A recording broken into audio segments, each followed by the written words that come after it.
This presentation is about the well-known late medieval English poem Sir Gawain and the Green Knight.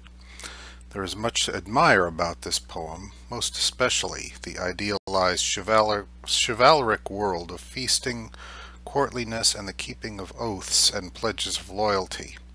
Beneath that veneer, there's also much to scrutinize, as aspects of the poem give us occasion to pause and consider its larger messages. What is the ultimate point of this idealized chivalric behavior, if there seems to be corruption and discord lurking beneath the surface? These problems continue to engage today's readers, who are both seduced by the idealized world of feasts and hunts and troubled by the poem's violence, discord, and seeming duplicity.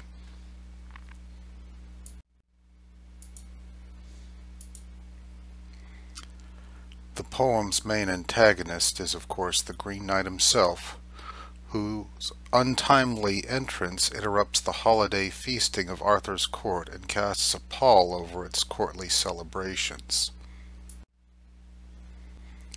Bound by the conventions of courtliness to accept this strange visitor and engage him in his invitation to a duel, the court is immediately put into discord by his response to Gawain's mortal blow and the grim prospects that it portends for the next year.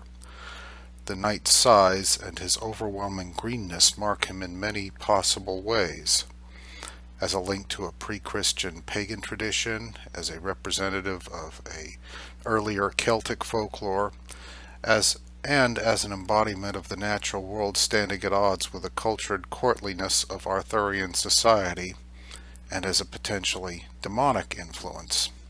Moreover, once his true identity is revealed, readers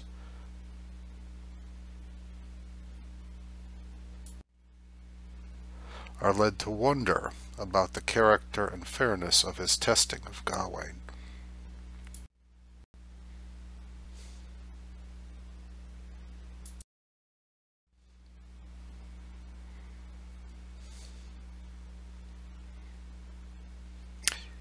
Here are some external aspects of the poem to consider. The poem is found with a series of other works, comparable in dialect, versification, and theme, and therefore consistently attributed to a single author. That author is known variously as the Gawain poet or Pearl poet, although scholars seem to be closing in on his actual identity. The poem's Northwest Midlands dialect is evident to any reader who compares it in its original form to Chaucer's London dialect, which readers find more readable and accessible. Finally, its bob and wheel versification, explained more fully by your textbook editors, combines the alliterative traditions of Anglo-Saxon poetry with the later medieval features of rhyming and rhythmic versification that are seen in contemporary works. The poem has been identified as a representative of the movement of the alliterative revival, a literary trend noted in late 14th and early century English poetry that recaptures the poetic habits of the Anglo-Saxons and asserts the native English poetic traditions as opposed to the pervasive and influential French influences that shaped the literary tastes and habits in aristocratic circles of late medieval English society.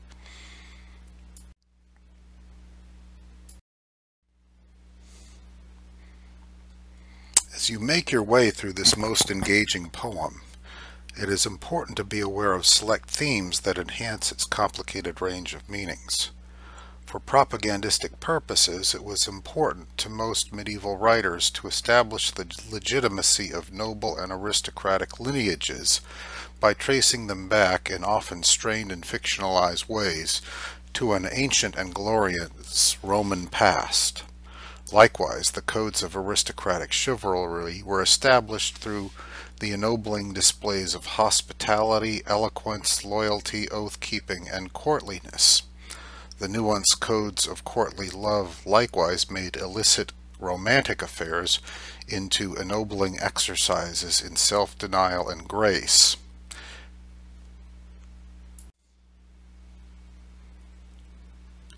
And the enduring theme of the knight-errant brought to repentance and humility also defines this work.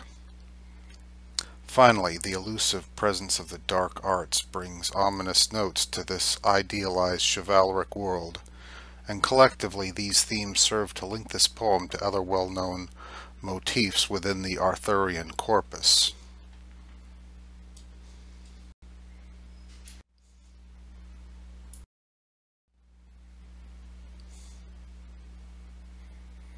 Finally, it is also important to recognize several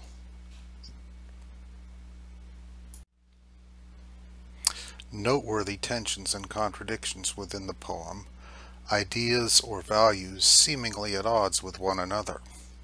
The real world of feasting and courtly grace stands at odds with the magical worlds embodied in the Green Knight, and less directly in the veiled but important presence of the magician Merlin and the sorceress Morgan Le Fay. Gawain's grace in handling Lady Bertilac's advances stands opposed to his childish and misogynistic tirade that comes near the poem's ending in lines 2409 to 29. The appealing scenes of courtly grace stand at odds with the bloody violence of Bertilac's hunts, even as both represent aristocratic displays of aristocratic standing. The Celtic echoes embodied in the Green Knight seemingly stand opposed to the refined world of Arthur's court, and the poem as a whole both stands apart from and fits within larger Arthurian motifs as defined by high and late medieval French writers. The final two items on this slide provide a point of entry for anyone seeking to compare this signature work of medieval English literature with continental works which display many of the same themes and tensions. Overall, I hope you enjoy your encounter with this most enriching and beguiling work, and as always, thanks for listening.